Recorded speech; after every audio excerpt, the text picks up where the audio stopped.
Do you know that 81% of the global organizations have experienced increased cyber threats since the beginning of the pandemic? And in 2020, the cost of cybercrime reached a whopping $4.2 billion, with small businesses like you and I being the target. Another study revealed that 88% of small businesses felt vulnerable towards a cyber attack, stating they didn't believe they had enough resources to protect their businesses and them adequately online. Do you feel like you have enough resources to protect yourself and your business online? Do you? Well, if your answer to that is no, stay glued, because on this episode, I'm going to be sharing 5 tips that you could implement now to scam-proof your business. Hi everyone, hello, my name is Lillian and welcome to my channel.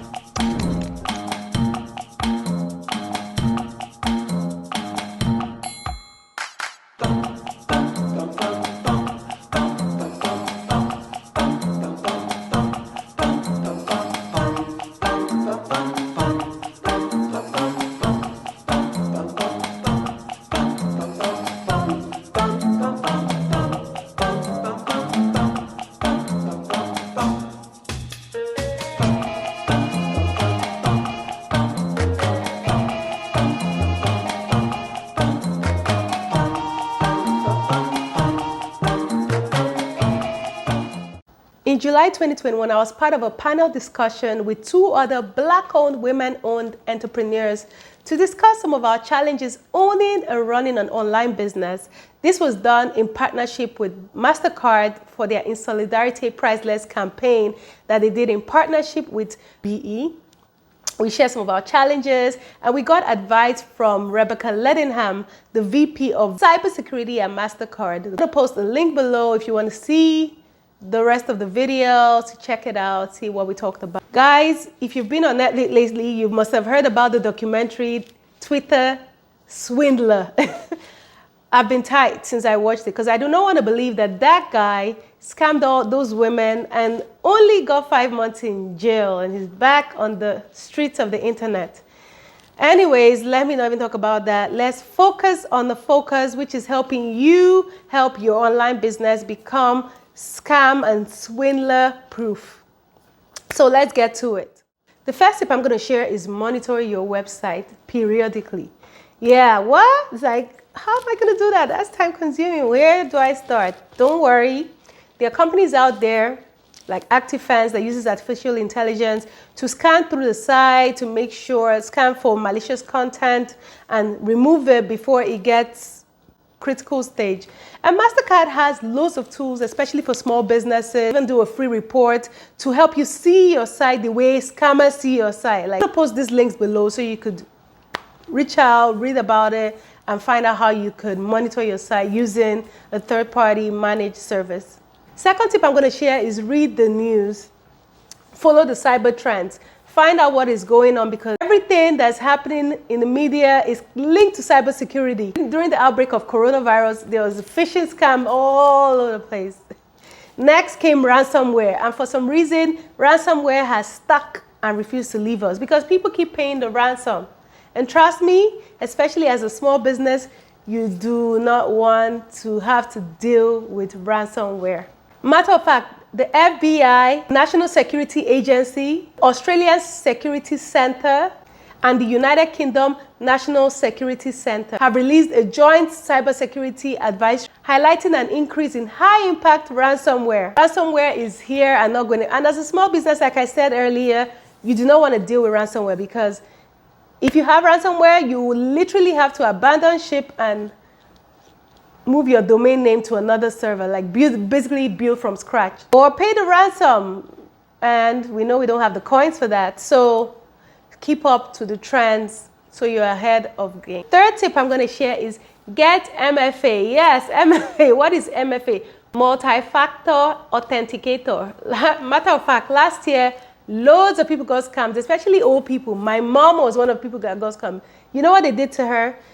Apparently she got a call about some church. They do research on you, these scammers. My mom loves church.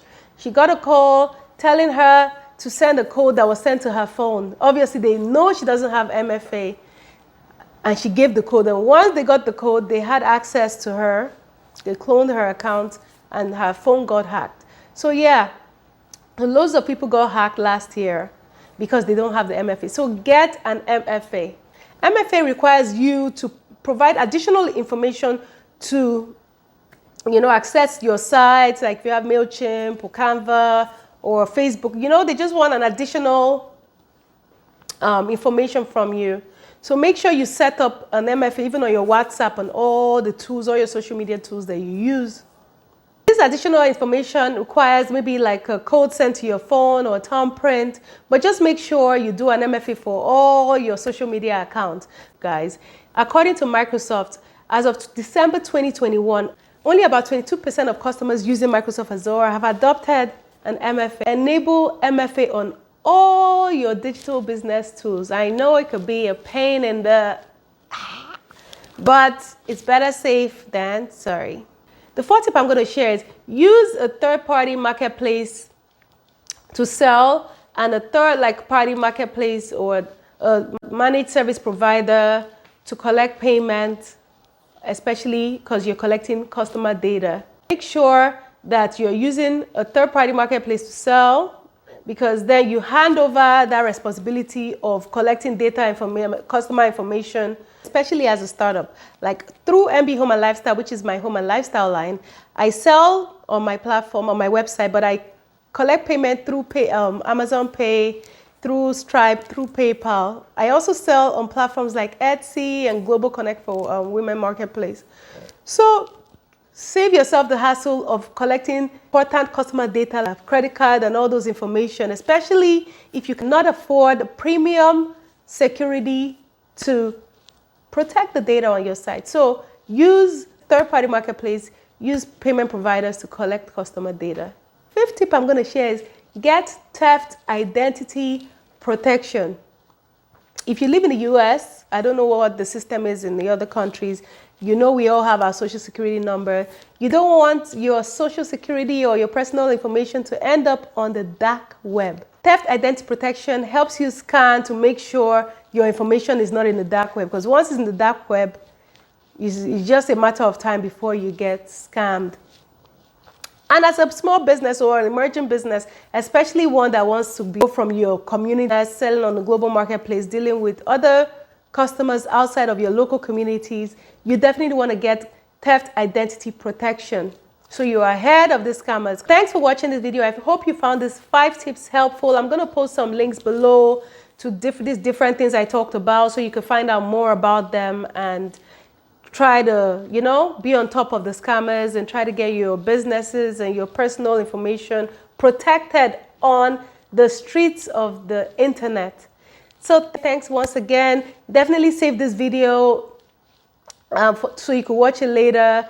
Definitely share it with people, your friends and your loved ones, to help them, because everyone needs this information. Don't forget to comment below. Let me know which of the tips you've tried, which of the tips you're going to try, and catch you on my next video. Wait, have you subscribed? If you haven't subscribed to my video, to my channel, do that now. Subscribe now. Just hit the subscribe button so you catch my next video and all my upcoming videos. So I'll be posting links below so you can check out all the information I shared here today.